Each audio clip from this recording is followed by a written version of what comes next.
ভারত তার সামরিক শক্তিকে ক্রমাগত উন্নত করার যে নীতি গ্রহণ করেছে তা শুধু অস্ত্র সংগ্রহের মধ্যে সীমাবদ্ধ নয়, বরং একটি দীর্ঘমেয়াদী কৌশলগত পরিকল্পনার অংশ।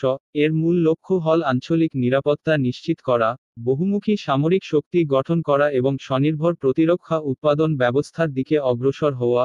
এই প্রেক্ষাপটে SIG-716 এবং AK-203 এর মতো অস্ত্র সংগ্রহ এবং উৎপাদন ভারতীয় প্রতিরক্ষা নীতির দুটি ভিন্ন দিককে প্রকাশ করে। একটি হল উন্নত প্রযুক্তির দ্রুত সংযোজন, অন্যটি হল স্থানীয় উৎপাদনের মাধ্যমে দীর্ঘমেয়াদী সক্ষমতা তৈরি করা।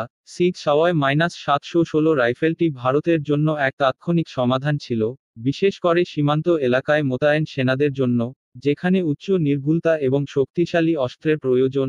7.62x51 মিলিমিটার ন্যাটো ক্যালিবারের এই অস্ত্র দীর্ঘ পরিসরে কার্যকর, যা পাহাড়ি এলাকা বা শত্রুর অবস্থান থেকে দূরে থাকা অবস্থায়ও প্রাণঘাতী আঘাত হানতে সক্ষম। তবে এটি শুধুমাত্র নির্ভুলতা বৃদ্ধির জন্য তৈরি নয়, বরং আধুনিক যুদ্ধক্ষেত্রে দ্রুত অভিযোজনের সক্ষমতা বৃদ্ধির জন্যও ব্যবহৃত হচ্ছে।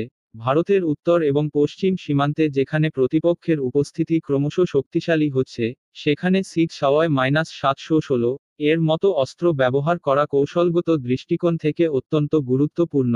অন্যদিকে AK-203 সম্পূর্ণ ভিন্ন এক বাস্তবতার প্রতিফলন। এটি ভারতীয় সেনাবাহিনীর দীর্ঘমেয়াদী অস্ত্র পরিবর্তন নীতির অংশ, যেখানে INS-IS এর মতো পুরনো অস্ত্রগুলোর স্থলাভিষিক্ত হওয়া প্রয়োজন।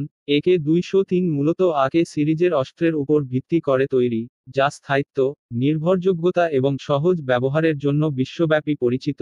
এর 7.62x39 মিলিমিটার কার্তুজ তুলনামূলকভাবে কম শক্তিশালী হলেও, এটি ঘনবসতিপূর্ণ এলাকা বা মধ্যম দূরত্বের লড়াইয়ের জন্য অত্যন্ত কার্যকর।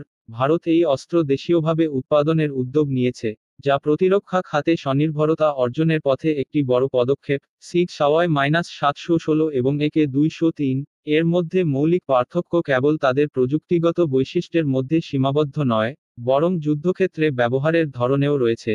SIG-716 একটি আধুনিক, উচ্চ নির্ভুলতাসম্পন্ন অস্ত্র যা সীমিত সংখ্যক বিশেষ বাহিনী এবং সীমান্ত রক্ষী বাহিনীর জন্য কার্যকর, কিন্তু এটি প্রতিটি সৈনিকের জন্য উপযুক্ত নয়, কারণ এর রিকোয়েল বেশি এবং রক্ষণাবেক্ষণ প্রয়োজনীয়তা তুলনামূলকভাবে বেশি।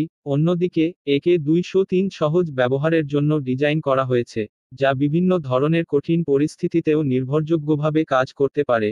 ভারত এই অস্ত্রের উৎপাদন দেশেই করছে, যা শুধু সামরিক খাতে নয়, অর্থনৈতিকভাবেও গুরুত্বপূর্ণ, কারণ এটি প্রতিরক্ষা আমদানি নির্ভরতা কমাতে সাহায্য করবে।